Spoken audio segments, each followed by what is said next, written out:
بسم الله الرحمن الرحيم وأهلا بيكم في حلقة جديدة من حلقاتنا.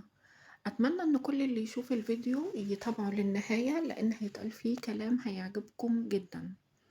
في البداية أنا عايزة أقول لكم يعني كتير جدا فيديوهات البانيه اللي أنا بشوفها على اليوتيوب مش بتجيب نسب مشاهدة عالية. ليه؟ أنا بصراحة مستغربة مع إن البانيه يعني هي وجبة اقتصادية جدا يا جماعة، يعني كتير جدا. يعني أنا اللي خلاني أعمل الفيديو ده باكلم واحدة صاحبتي فبتقول لي هتطبخي إيه النهارده؟ فباقول لها بانيه، ففضلت بقى أيوه يا عم بانيه وحبشتكنات واشتلالات ومين قدِّك ومش مين قدِّك، فباقول لها أُمّال أنتِ هتطبخي إيه؟ فقامت بتقول لي عاملة شوية محشي وبطة. يعني بُص ما كنتش عارفة أرُد عليها ساعتها وأقول لها إيه.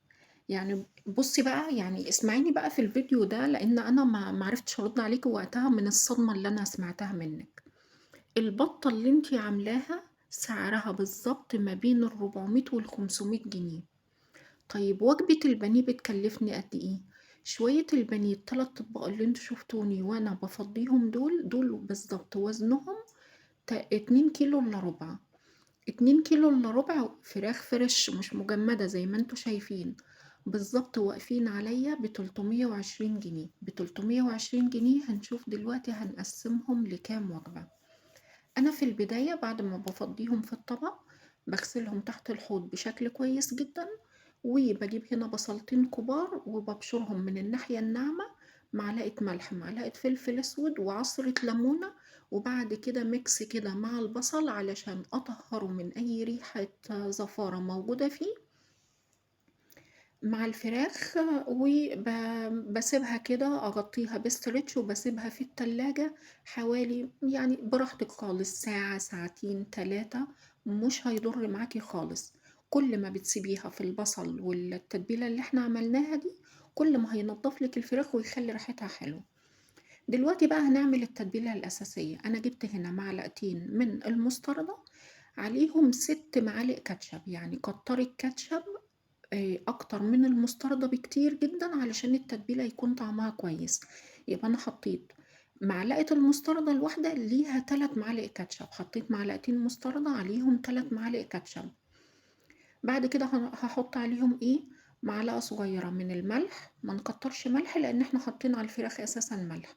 معلقة صغيرة ملح، معلقة صغيرة فلفل أسود، ومعلقتين كبار من بهارات الفراخ. وبهارات الفراخ دي إحنا سبق وعاملينها قبل كده مع بعض. جواها يعني شوية توابل كده غنية وحلوة جدًا. بعد كده هاحط عليهم كوبايتين من الزبادي لإن الكمية اللي معايا كبيرة شوية. كوبايتين من الزبادي، وهاحط عليهم معلقة بس من الزيت وعصرة ليمونة. هي دي التوابل بتاعتنا.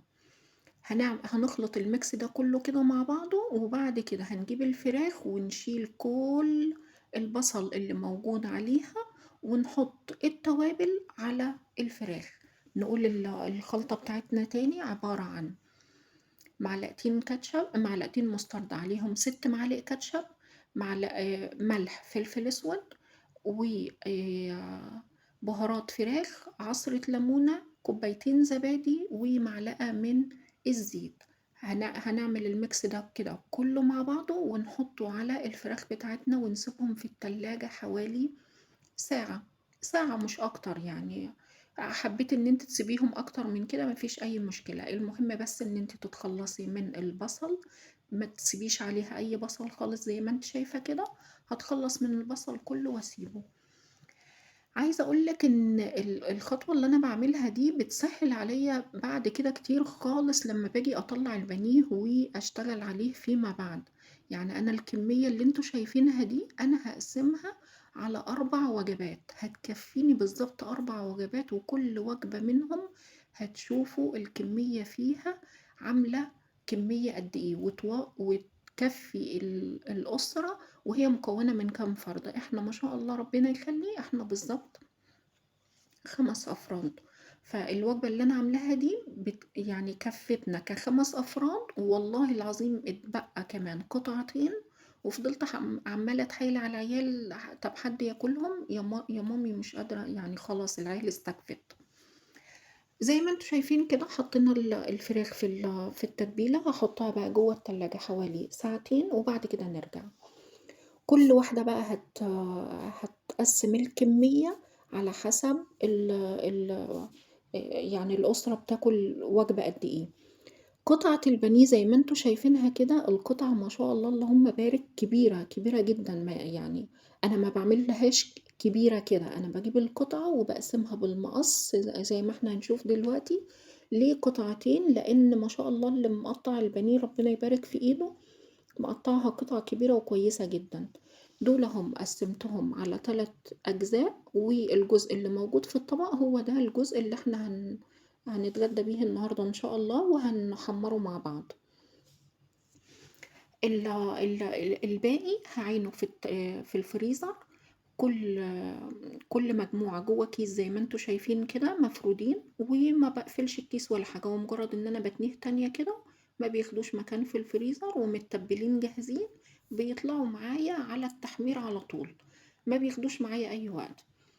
الطبقة الخارجية بقى يعني دي ترجع لِك أنتِ بقى، بتجيبي كرانشي، خلطة الكرانشي اللي أنتم شايفينها دي، تجيبوا بقى فيجيتار فَك، فيجيتار كنور، زي ما أنتم عايزين.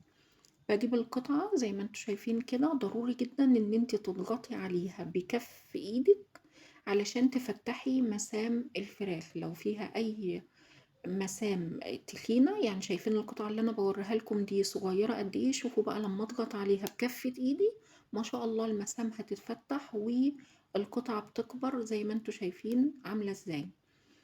هاكمّل كل الكمية بالشكل اللي أنتم عايزينه.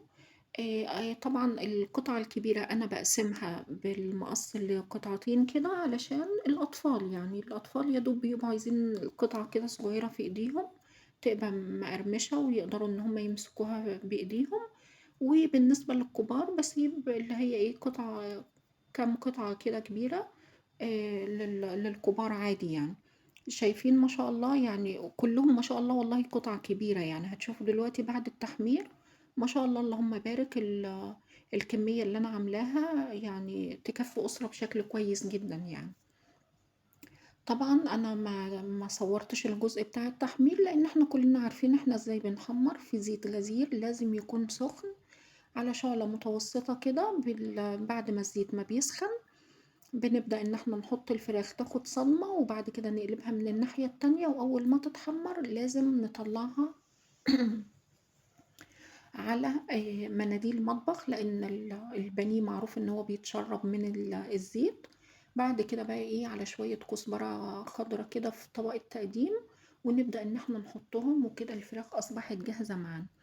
والله العظيم يا جماعة ب320 جنيه كمية البانيه اللي أنا جايباها اتقسّمت على 4 وجبات، يعني الوجبة الواحدة تكلفتها 80 جنيه.